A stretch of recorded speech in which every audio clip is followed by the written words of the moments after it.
បងប្អូនអើយមកដល់ទៀតហើយថ្ងៃនេះថ្ងៃអាទិត្យបងប្អូនមានអីទេមានកម្មវិធីតិចតួចសុខស្រែបងប្អូនណាមានអីទេហ្នឹងហើយបងគាត់មកពីកបលអញ្ចឹងដល់ពេលចឹងទៅគាត់មកសួរថាកន្លែងណាមានអីតំណងមានកញ្ចោះមានអីចឹង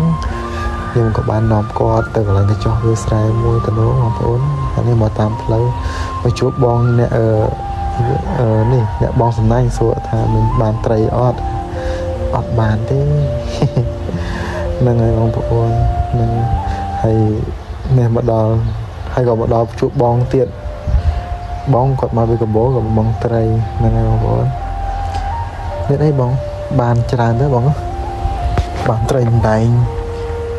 7 គីឡូហ្នឹងបានត្រីម្ដែង7 គីឡូគាត់មកពីកបោតែគាត់ចង់បងត្រីគាត់មានសំណាញ់អញ្ចឹងណាបងប្អូនដល់ពេលអញ្ចឹងទៅនៅជាមួយគាត់បងណាចាប់ដើមគាត់បង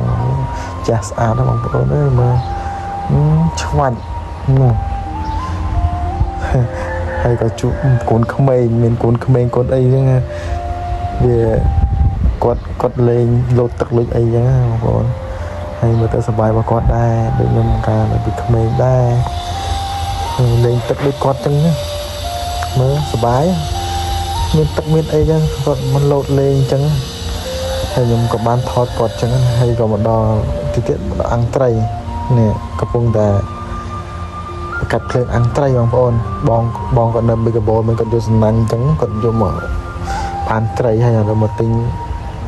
ខ្ជួងទិញអីយកមកអាំងកន្លែងកញ្ចោះនៅមាត់បឹងស្រែនេះបងប្អូនហើយបានមករៀបចំខ្ជួងអីហ្នឹងបងប្អូនមើលហើយមានអ្នកបងគាត់ចាំគាត់អស់កម្លាំងគាត់អស់កម្លាំងដូចចាំត្រីអាំងតែតែមានអីបងធំឯតាបងប្អូនតំណងឯតាសណ្ដែងទុនដែរបងប្អូននេះអ្នកប្រកាត់ភ្លើងស្អាតស្អាតយ៉ាងហ្នឹងមើល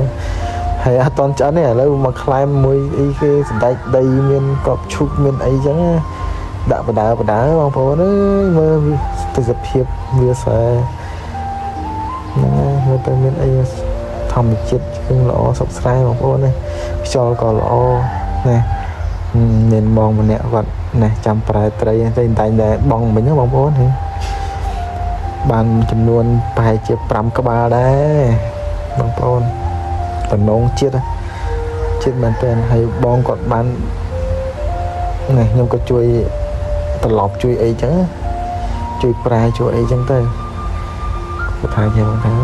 តែមិនតាន់ឆ្អិនទេញ៉ាំខប់សិនញ៉ាំមកខប់សិន